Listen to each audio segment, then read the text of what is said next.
My name is Celeste, I'm 27 years old, and 3 years ago, my little sister didn't just have an affair with my husband, she stole him, married him, and shattered my entire world. Before I tell you how she came crawling back to my parents' front door, begging for a rescue that would force our family into an explosive final confrontation, let me know where you're watching from in the comments. It all started on a Tuesday. I remember the late afternoon sun was streaming through my apartment window in Denver, casting long shadows across the floor. I was holding a cup of lukewarm tea, just staring out at the mountains, feeling quiet.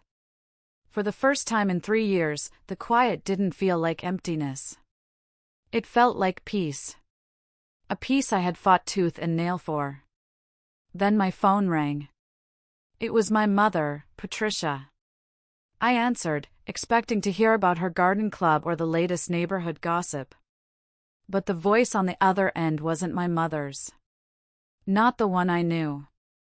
This voice was thin and tight, stretched like a wire about to snap. "She's here, Celeste," she whispered, her voice cracking. "Delilah is at the door." My blood ran cold. The teacup slipped from my fingers. It didn't shatter, just thudded onto the thick rug, a dull, heavy sound that echoed the sudden weight in my chest. Delilah. A name I hadn't said out loud in 3 years. A name that tasted like ash in my mouth. My little sister. What does she want? I managed to ask, my own voice a stranger to my ears. She's crying, my mother stammered, and I could hear muffled sobs in the background. She has the kids with her. She says Sterling, she says he threw her out. To understand why those 7 words felt like a gunshot to my soul, you need to understand what happened 3 years ago. You need to know how my world ended, not with a bang, but with a quiet, venomous whisper. Sterling and I were the golden couple. We'd been married for 4 years, living in a beautiful little house we'd bought in the suburbs. We had the kind of love you see in movies, or so I thought. We were planning for our future, talking about kids, about growing old together. Then came the accident. A blur of screeching tires, shattered glass, and a pain so white-hot it felt like my body was being ripped apart. I survived, but barely. I spent weeks in the hospital and months in physical therapy. My body was a roadmap of scars, and my spirit was broken. That's when Delilah stepped in. My pretty, charming little sister. She was there every day, ostensibly to help. She'd bring meals, fluff my pillows, and talk to Sterling. She was a constant presence, a smiling angel of mercy. Except her words were poison, delivered with a syrupy sweet smile. "Oh, Celeste, you're so brave," she'd say, her eyes lingering on the long, jagged scar on my arm. "I just worry Sterling won't see you the same way with those scars. Men can be so visual, you know?" I tried to laugh it off, but the words would burrow under my skin. When I cried from the pain of physical therapy, she'd pat my hand and look at Sterling with wide, concerned eyes. "She's just so fragile now," she'd murmur. "You have to be so strong for her." I saw him start to pull away. He wouldn't meet my eyes for as long. His touch became hesitant. I thought it was the stress of my recovery, the medical bills, the strain on our lives. I was a fool. I didn't realize he wasn't pulling away alone, he was being pulled toward her. The final nail in the coffin came on a night I was feeling particularly low. Sterling had said he was going to the store. Delilah was supposed to have left an hour ago. But the house was too quiet. A cold dread, a sickening intuition, washed over me. I limped out of our bedroom and down the hall toward the kitchen. I could hear their voices, low and intimate. I stopped, my body pressed against the cool wall, my heart hammering against my ribs. And then I heard her voice, clear as a bell, dripping with false concern. "She's just not the same strong woman you married anymore, Sterling. It's okay to admit that." I felt the air leave my lungs. Every doubt, every little pang of suspicion I'd pushed down, it all came rushing to the surface and solidified into a terrible, undeniable truth. My hand was on the doorframe, my knuckles white. I was ready to swing it open, ready to confront them, to scream, to shatter that perfect, treacherous little scene. My mouth opened to form her name. I didn't swing the door open. My hand froze on the frame, my body turning to ice. Confront them? What would I even say? In that moment, all I could do was listen to the poison seeping under the door. I heard Sterling's low murmur, the sound of him trying to soothe her. It was a tone he hadn't used with me in months. It was the sound of intimacy, of secrets. It was the sound of my marriage dying. I backed away from the door, silent as a ghost, and retreated to the bedroom. I didn't know how long I sat there in the dark, just staring at the wall, my mind a blank, roaring void. An hour? 2. It felt like a lifetime. Eventually, I heard the front door close softly. She was gone. A few minutes later, Sterling came into the bedroom. He flicked on the light and flinched when he saw me sitting on the edge of the bed. Celeste! You scared me. I thought you were asleep. Where were you, Sterling? I asked. My voice was flat, devoid of all emotion. I told you, I went to the store, he said, holding up a small plastic bag with a carton of milk in it. The prop. The alibi. No, I said, my eyes locking onto his. For the first time, I wasn't just looking at my husband. I was looking at a stranger. Where were you really? He had the decency to look away. He started fumbling with the bag, putting the milk on his bedside table as if that were a normal thing to do. He was stalling, his mind racing for a lie that would hold up. But I wasn't the fragile, broken woman from the hospital bed anymore. The pain, the months of being gaslit and manipulated, it had forged something hard and sharp inside of me. I heard you, I said quietly. I heard Delilah. His whole body went rigid. The color drained from his face. What are you talking about? She was just checking in. Making sure I was holding up okay. Holding up? I repeated the words, a bitter laugh escaping my lips. It sounded like a dog's bark. Holding up from what, Sterling? The terrible burden of having a wife who survived a car crash? The sheer exhaustion of having to live with someone who has scars? That's not fair, Celeste, he stammered, his eyes darting around the room, anywhere but at me. Don't you dare talk to me about what's fair, I said, my voice rising, gaining a strength I didn't know I had. I know what she's been doing. I know what she's been saying. 4 months. Little comments, here and there. About how I'm not the same. About how I'm damaged. I stood up, and he took an involuntary step back. I thought I was going crazy, I continued, my voice trembling now with a rage that was finally boiling over. I thought the pain medication was making me paranoid. I thought my own trauma was twisting her words, turning her concern into something ugly. But it wasn't me, was it? It was her. And it was you. You let her. You listened. I walked over to him until I was standing right in front of him, forcing him to look at me.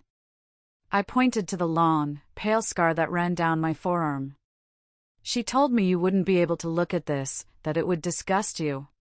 Is that true, Sterling? Does this disgust you? He couldn't speak. He just stared at the scar, his face a mask of guilt. Does it disgust you as much as the sight of you and my sister whispering in the kitchen disgusts me? A tear finally rolled down his cheek. Pathetic. It wasn't a tear of remorse. It was a tear of being caught. Celeste, it's not what you think. Then what is it? I pressed. Tell me. Explain to me how my own sister telling my husband that I'm not the woman he married anymore isn't exactly what I think it is. Explain to me how that's just her checking in. He finally crumbled. He sank onto the bed and put his head in his hands. His shoulders shook, but the sobs were silent. He wasn't crying for me. He was crying for himself. It just happened, he mumbled into his hands. After the accident, you were so distant. So in pain. She was just there. She understood what I was going through. It felt like a punch to the gut. The sheer, breathtaking selfishness of it. I was the one who had almost died. I was the one living with chronic pain, fighting every single day to learn how to walk properly again, to feel like myself again. And he had the audacity to make himself the victim. She understood, I repeated numbly. And I didn't. He looked up at me, his eyes red and pleading. It's not like that. We haven't, nothing physical has happened. It was the oldest lie in the book. The last refuge of a cheater trying to minimize the damage. But it didn't matter. The physical part was almost irrelevant. The betrayal was complete. He had taken his vows to me, his promise to love me in sickness and in health, and he had handed them over to my sister because she was easier. Because she wasn't scarred. I want to believe you, Sterling, I said, and the lie tasted foul on my tongue. I really do. He saw a glimmer of hope. He started to stand up, to reach for me. We can fix this, Celeste. I'll tell her to stay away. We can go to counseling. We can.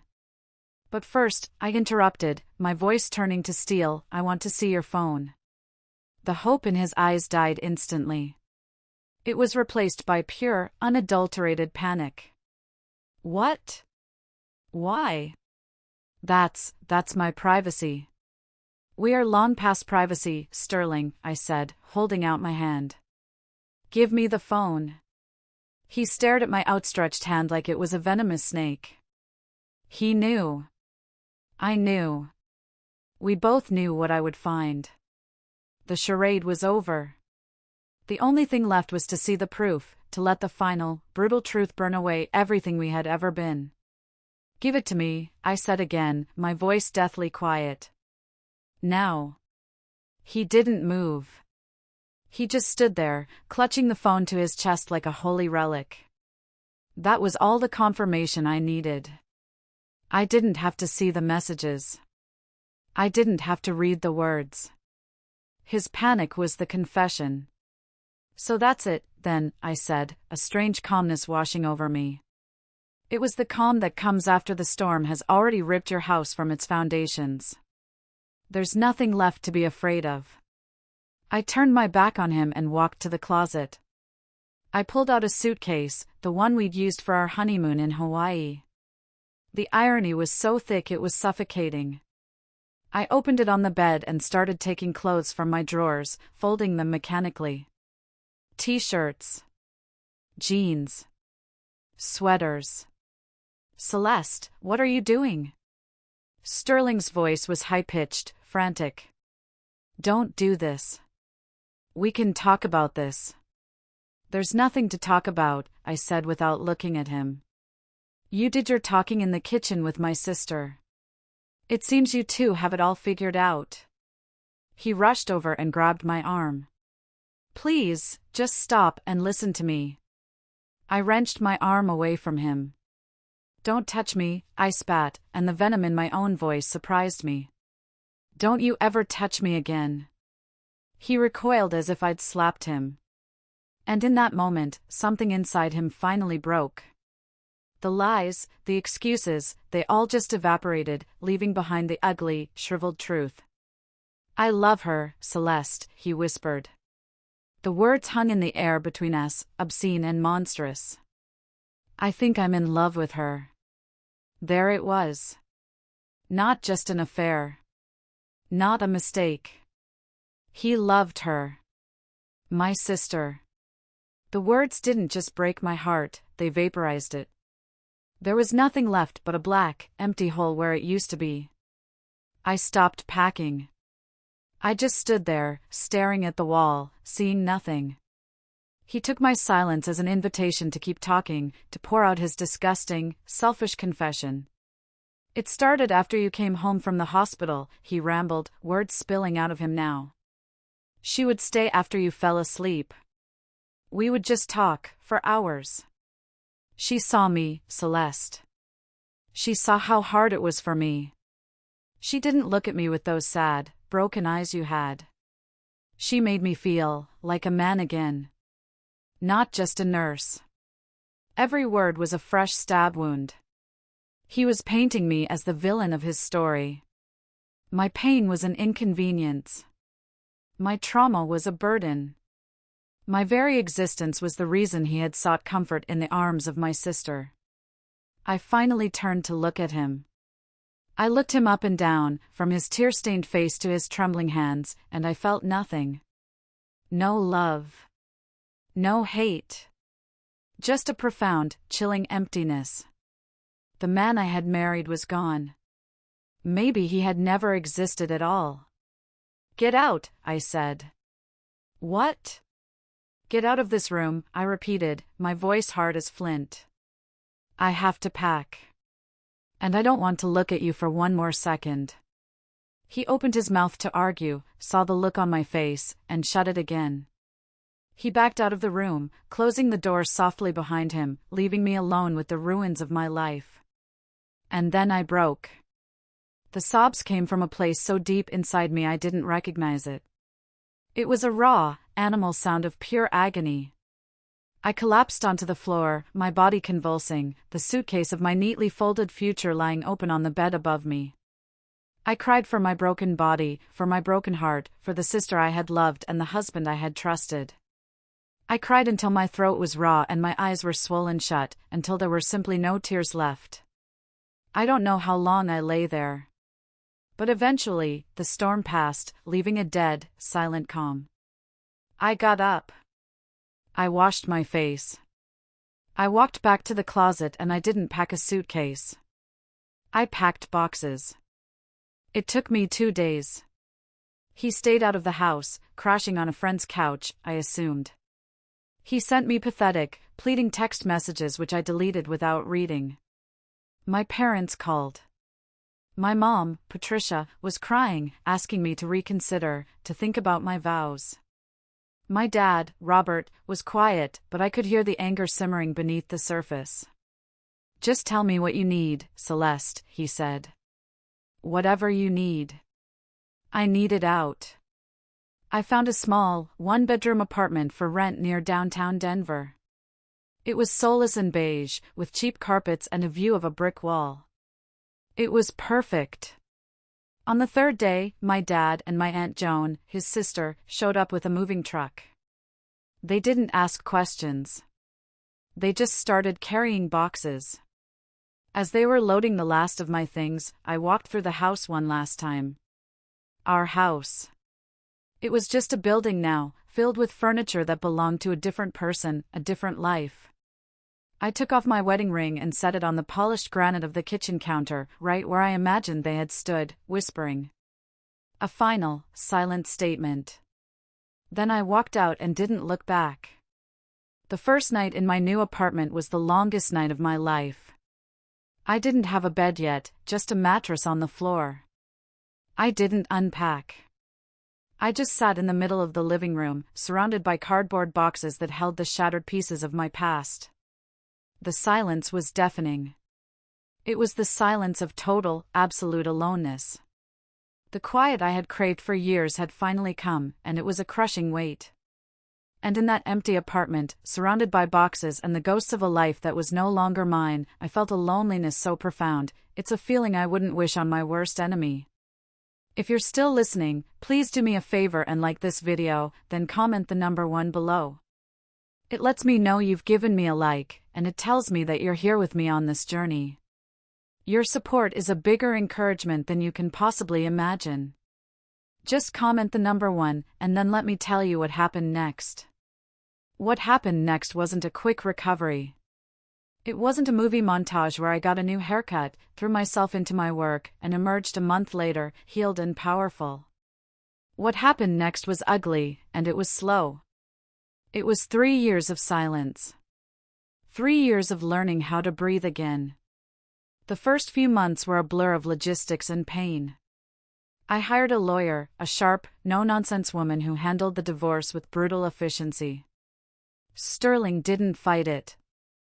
I think he was too much of a coward to face me, even through legal channels. He agreed to everything. I got the majority of our shared assets, not that there was much. He could have the house. I never wanted to set foot in it again. The real work was internal. I started seeing a therapist, a kind woman named Dr. Anya, who helped me unpack the layers of betrayal. It wasn't just Sterling. In many ways, what Delilah did was so much worse. A husband can leave you. That's a tragedy that happens every day. But a sister? Your own blood? How do you recover from a wound that deep? My dad and Aunt Joan were my rocks. Dad would show up at my apartment every Saturday morning with coffee and donuts, and he'd just sit with me. He didn't push me to talk. He just provided a steady, quiet presence that told me I wasn't alone. Aunt Joan was the opposite. She was fire and fury. He's a spineless worm, and she's a viper, she'd say over our weekly dinners. Good riddance to both of them. You're better off, Celeste, even if it doesn't feel like it now. Her anger felt good. It was validating. It made me feel like I wasn't crazy for feeling so enraged. My relationship with my mother, however, became complicated. Patricia has always been a peacemaker. She hates conflict. In her world, family is a sacred, unbreakable institution, no matter how toxic its members are. She couldn't comprehend the finality of what had happened. But she's your sister, she'd say over the phone, her voice laced with a pleading sorrow that grated on my last nerve. Maybe if you two just talked. Talked about what, Mom? I'd reply, my voice flat. About how she systematically dismantled my confidence while I was recovering from a near-fatal accident so she could sleep with my husband? What's there to say? She'd fall silent, and the chasm between us would grow wider. She never fully cut Delilah off. In her mind, she was just being a mother to both her children. To me, it felt like a constant, low-grade betrayal. And through her, the painful updates would trickle in, like little drops of poison. 6 months after the divorce was finalized, Mom called. I just thought you should know, she began, her voice hesitant. Delilah and Sterling, they're engaged. I remember hanging up the phone and just staring at my hands, watching them tremble. It was one thing to know it was happening. It was another to have it confirmed, to have a label put on their treachery. Engaged. A word meant for love and promise, now tainted and grotesque. A year after that, it was the wedding. Mom didn't go, thank God. Even she couldn't cross that line. But Delilah sent her a whole album of professional photos. And one day, when I was visiting my parents, I saw it, sitting on the coffee table. My mother had accidentally left it out. I saw her, my sister, in a white dress, smiling up at my ex-husband. They were dancing, cutting a cake, surrounded by his family and her friends. They had stolen my life and were wearing it like a costume. I walked out of my parents' house that day without saying a word, and I didn't speak to my mother for a month. Then came the babies. First, a boy. Then, a little over a year later, a girl. Each time, my mother would call me, her voice filled with the joy of being a grandmother, a joy I knew she felt was stolen from her with me. She'd talk about the babies, about their little hands and their smiles, and I would just listen, a hollow ache spreading through my chest. Those children were my nieces, my nephews. And I would never know them. They were the innocent fruit of a poisonous tree. During those years, I worked. I poured everything I had into my job as a graphic designer. I took on extra projects. I worked late. It was easier than going home to an empty apartment. I got a promotion. I started saving money, rebuilding the financial security that had been ripped out from under me. I made a few friends.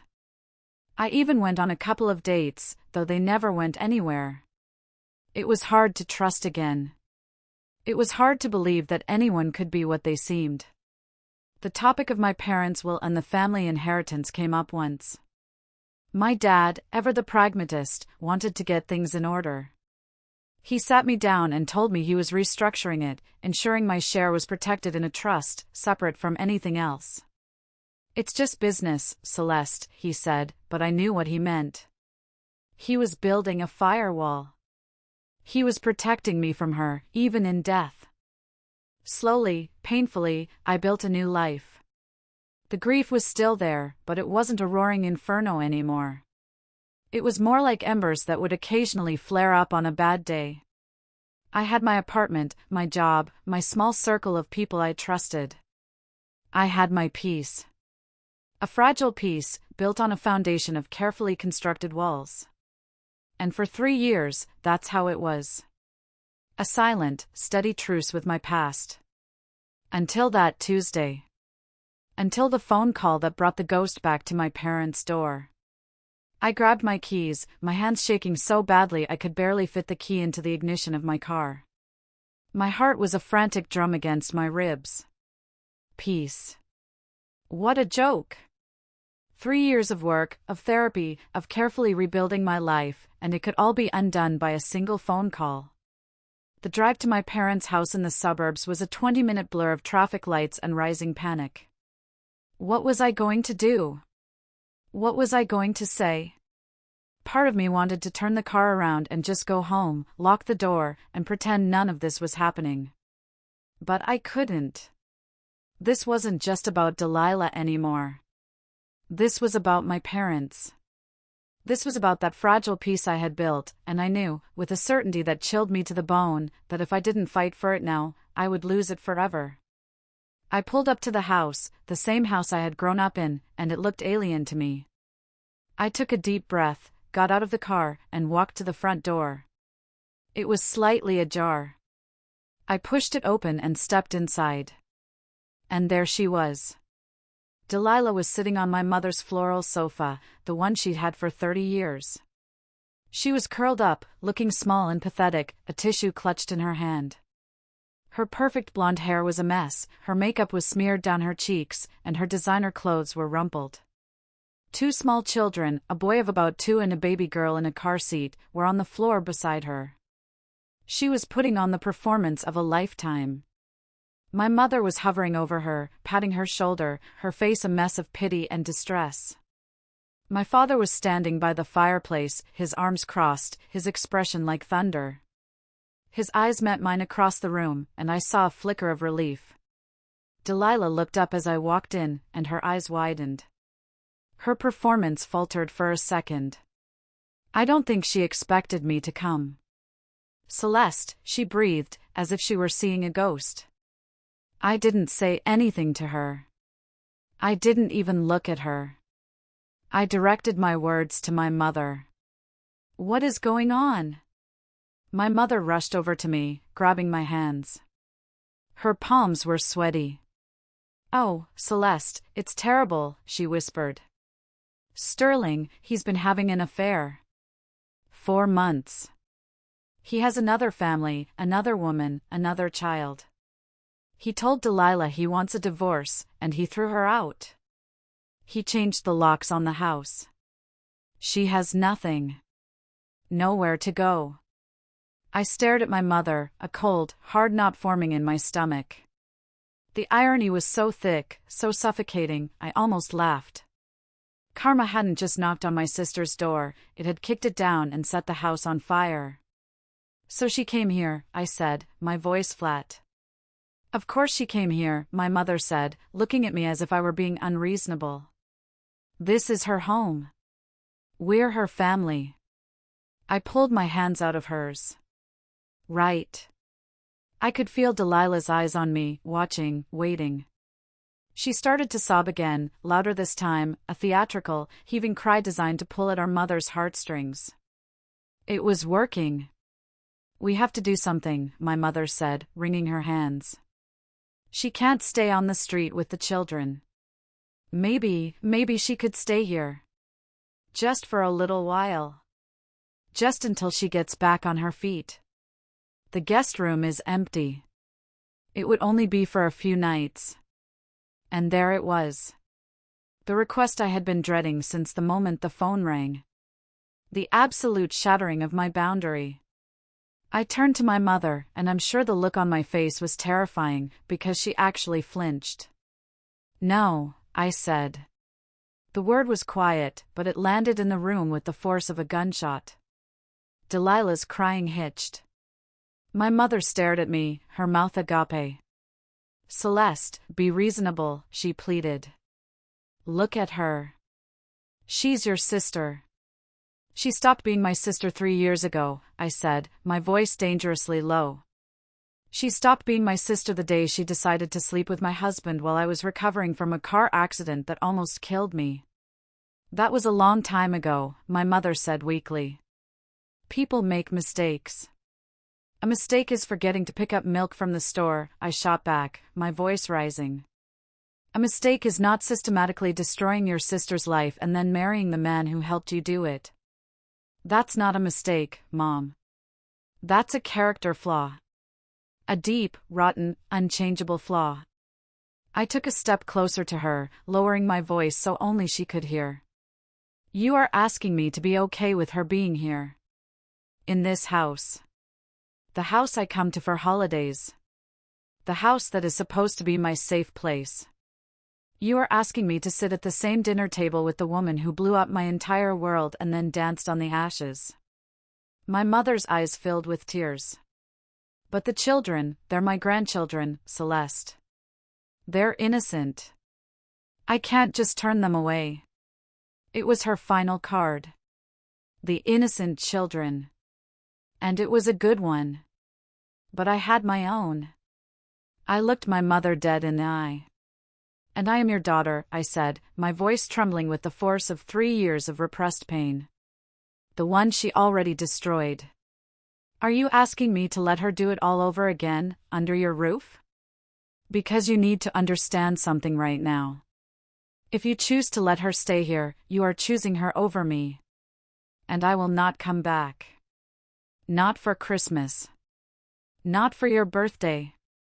Never. You will have one daughter left." The ultimatum hung in the air between us, heavy and unbreakable. My father, who had been silent this whole time, finally moved. He walked over and stood beside me, putting a firm, steady hand on my shoulder. He didn't say a word, but his message was clear. He was with me. My mother looked from my face to my father's, then over at Delilah, who had stopped crying and was now watching us with wide, calculating eyes. The performance was over. This was the real show. My mother was trapped, forced to make a choice she had avoided for 3 long years. The peacemaker had to go to war. The silence in the living room was so thick you could have cut it with a knife. My mother stood frozen between me and my sister, her face a canvas of anguish. She was caught in the crossfire of a war she had desperately tried to pretend wasn't happening. Delilah was watching her, her tear-streaked face a mask of manipulative pity. My father's hand was a warm, heavy weight on my shoulder, a silent anchor in the storm. And then, the front door opened again. "I brought lasagna," a voice boomed from the entryway. I figured nobody would feel like cooking. It was my Aunt Joan. She walked into the living room, a large casserole dish in her hands, a cheerful smile on her face. Then she stopped dead. She took in the scene in one sweeping glance, me and my dad, a united front of stone, my mother, looking like she was about to shatter, and Delilah, curled on the couch with 2 children at her feet. Aunt Joan's smile vanished. She set the lasagna down on the entryway table with a firm thud. She was a tall woman, my aunt, with sharp eyes and a sharper tongue. She had never been fooled by Delilah, not for a second. Well, she said, her voice dripping with an irony so cold it could freeze fire. "Look what the cat dragged in. And I see it brought its baggage." Delilah flinched as if she'd been struck. "Aunt Joan," she began, her voice trembling, ready to launch back into her victim narrative. "Don't you Aunt Joan me," my aunt snapped, walking further into the room and planting her hands on her hips. "I heard what happened. Your little fairy tale imploded. Shocker. Anyone with 2 brain cells to rub together could have told you that a man who cheats with you will cheat on you. It's not rocket science. That's not fair, Delilah whimpered. You don't know the whole story. Oh, I know the story, Aunt Joan shot back, her voice ringing with righteous anger. I know the story of a young woman who was lying in a hospital bed, fighting for her life, while her own sister was in her kitchen, cozying up to her husband. I know the story of a girl who danced at her wedding on the ashes of her sister's marriage. So you can save the tears, Delilah. The waterworks are wasted on me. She turned her sharp gaze on my mother. And you, Patricia. Don't tell me you were actually considering letting her stay here. My mother wrung her hands. Joan, the children. The children are innocent, yes, Aunt Joan conceded, her voice softening for a fraction of a second as she glanced at the little boy staring at them with wide, confused eyes. And their situation is tragic. But their mother's poor choices are not Celeste's burden to bear. Not anymore. This girl, she said, pointing a finger at me, has spent 3 years putting herself back together piece by piece from the wreckage you two, she jabbed her finger towards Delilah, left behind. And you are not going to let her walk in here and tear it all down again. Not on my watch. Aunt Joan's fury was like a cleansing fire. It burned away all the pity and the obligation and the guilt, leaving only the cold, hard truth. She was saying everything I had felt but couldn't articulate, everything my father felt but was too quiet to say. Her words gave him the final push he needed. My dad, Robert, finally spoke, and his voice, though quiet, commanded the room. Joan is right, he said, his hand squeezing my shoulder. He stepped forward, addressing not just Delilah, but all of us. He was no longer a passive observer. He was the head of this family, and he was taking control. Delilah, he said, his voice firm but not unkind. What Sterling did to you is terrible. And you are here with your children, and you need help. We will not turn our backs on you completely. I felt a jolt of panic, but my dad held his hand up slightly, signaling for me to wait. But you cannot stay here, he said, his words absolute and final. It is not fair to Celeste, and it is not healthy for this family. Your presence in this house is a wound we are not going to reopen. He took a deep breath.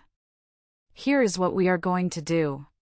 Your mother and I will help you find a small, furnished apartment to rent. We will pay the security deposit and the first month's rent. We will also pay for 1 month of childcare so you have time to find a job. I know a good family lawyer, I will give you his number.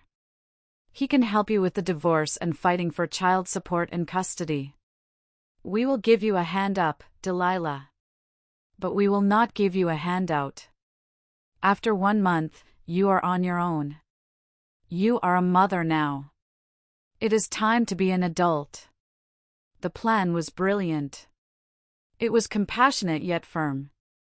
It offered help without offering comfort.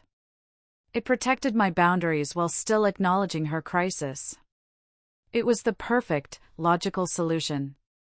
It removed all the emotion and left only the practical facts. My mother looked relieved. Aunt Joan nodded in approval.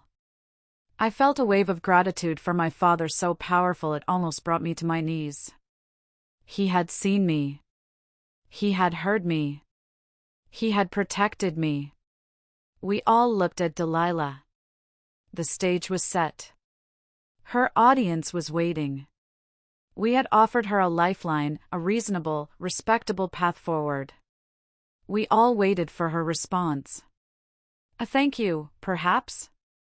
An ounce of gratitude for the family that was still willing to help her after she had betrayed them so completely? We should have known better. For a long moment, Delilah just sat there, processing. I could almost see the gears turning in her head. She looked from my father's resolute face, to my aunt's unyielding stare, to my mother's pleading eyes, and finally, to me. Her expression shifted.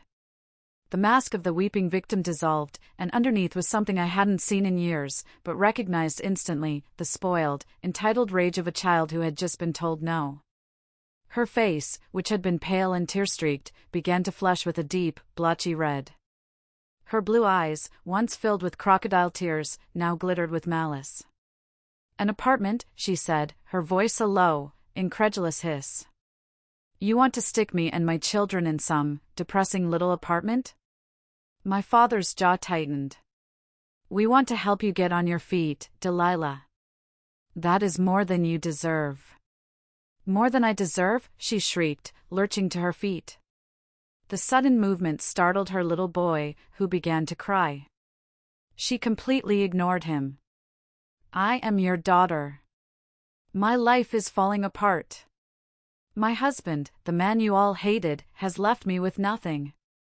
And your solution is to throw a little money at me and send me away?" "Our solution is to help you take responsibility for your life," Aunt Joan said calmly, but her eyes were like chips of ice. Delilah whirled on her. "You stay out of this. This is a family matter." "Celeste is my family," Joan shot back without missing a beat. "And I'm not going to stand here and watch you try to emotionally blackmail your parents after what you did to her." That's when Delilah's rage found its true target, me. She pointed a trembling finger in my direction. "This is because of her, isn't it?" she snarled.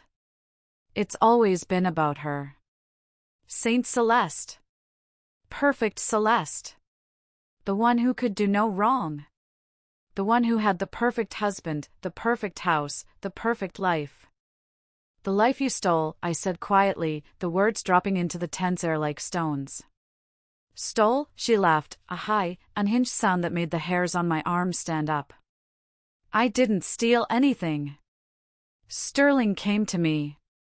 He was suffocating with you, with your constant sadness and your victim act after the accident. I saved him. I gave him a real family, real happiness. And look how that turned out for you," my father said, his voice dangerously low. His comment was like throwing gasoline on a fire. She rounded on him. "This is your fault too. You were always so much harder on me. You always preferred her. You paid for her entire college education, but when I needed help, you told me to get a job. We paid for Celeste's college because she got a scholarship that covered half of it," my dad said, his voice shaking with restrained anger. "We offered you the same deal. You chose to drop out after one semester to go backpacking in Europe with your boyfriend. Do not try to rewrite history." Her face contorted, realizing her attack wasn't working. So she came back to her main point, her one, true grievance. That she was the victim, and I was the obstacle. "I can't believe this," she said, shaking her head as if we were all insane. "I come to you, my family, at the lowest point in my life, homeless, with 2 babies, and you're worried about her feelings? My God, it's been 3 years. She needs to get over herself." The room went completely silent. The audacity of those words sucked all the air out of my lungs. Get over it. As if the complete and utter demolition of my life, my marriage, and my trust in humanity was like a common cold you could just recover from. She wasn't done. She turned to me, her eyes blazing with a hatred so pure it was almost impressive. "You have no idea what it's like," she screamed, spit flying from her mouth. "You sit there in your quiet little apartment with your little job and your little life, judging me. I have kids. I have children who depend on me. My needs are more important right now. My pain is bigger than your pain." It was, without a doubt, the most narcissistic, self-absorbed, and delusional thing I had ever heard a human being say. It was a tantrum of epic proportions. And in that ugly, twisted moment, I felt a strange sense of peace. It was validation. This was the real Delilah. The mask was gone. This selfish, screaming, utterly shameless creature was the person who had betrayed me. And now, finally, my whole family could see her, too. I looked at my mother. Her face was ashen, her mouth slightly open in horror. She was finally seeing her baby girl for what she truly was. I looked at my father. His face was a thundercloud of rage, his hands clenched into tight fists at his sides. I looked at Aunt Joan, who just slowly shook her head, a look of grim satisfaction on her face. Delilah stood there in the middle of the room, breathing heavily, her chest heaving. She had laid all her cards on the table, expecting her emotional explosion to make us all fold. She expected us to cower, to apologize, to give her what she wanted just to make the screaming stop. She had miscalculated. Badly. There was nothing left to say. The truth of who she was had been laid bare for all to see. The silence that followed her tirade was not the silence of contemplation. It was the silence of a final judgment being passed. Delilah seemed to realize her mistake a moment too late.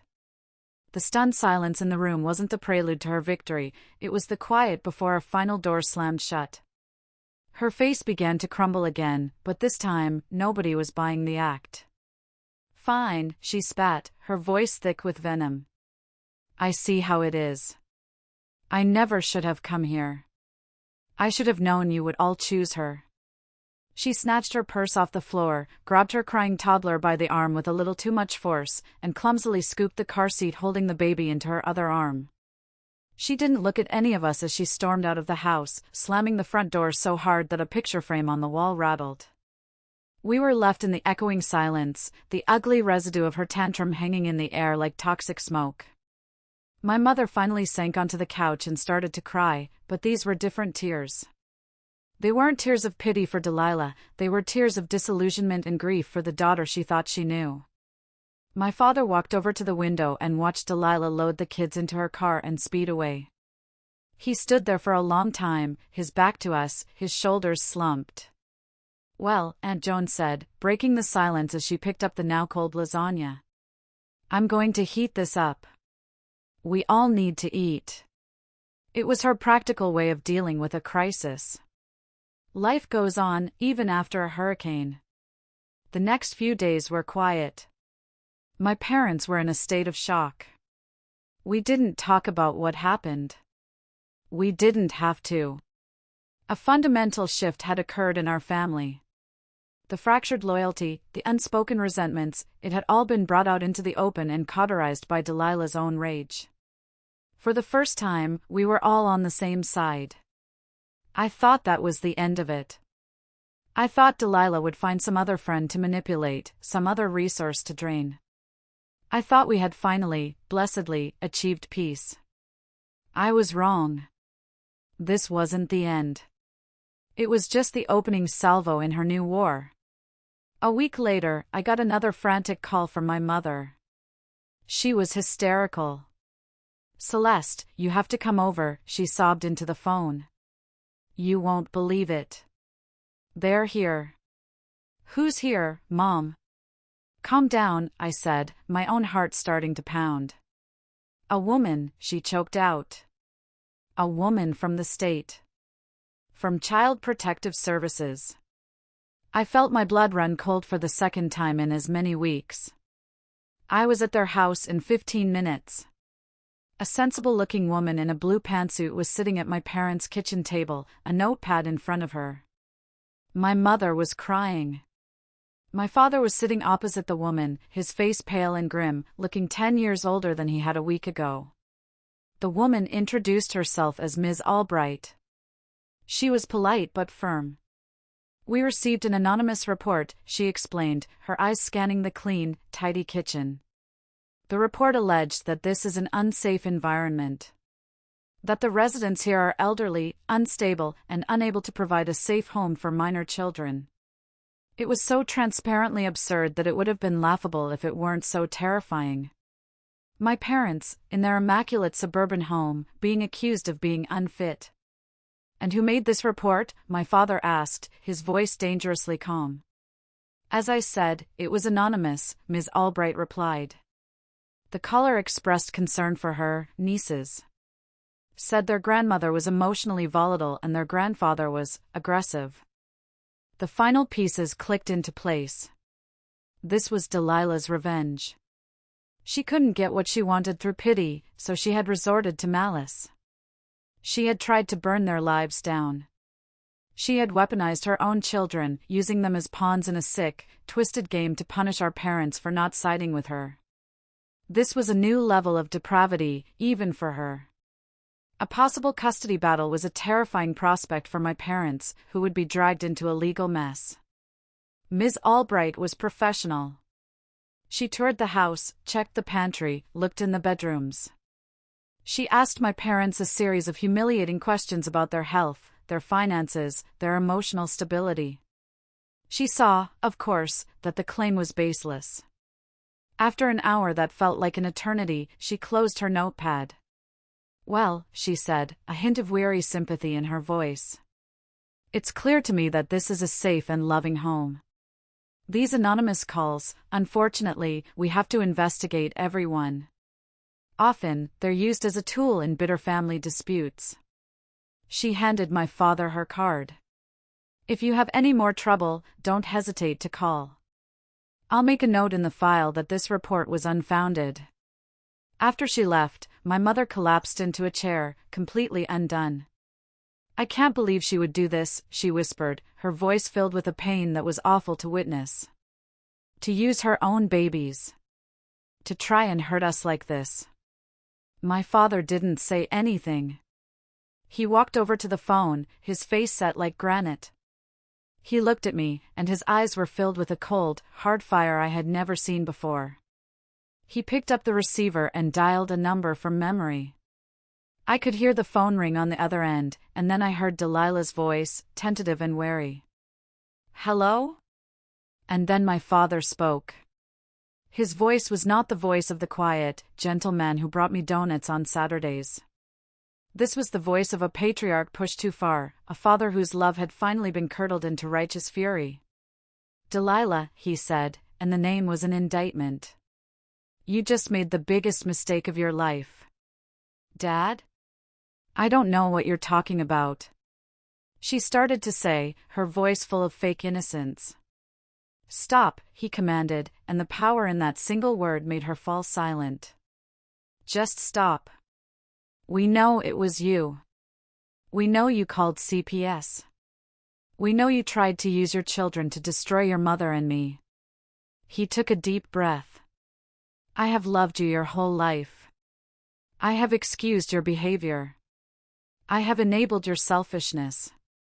I have hoped that one day you would grow up. I was wrong."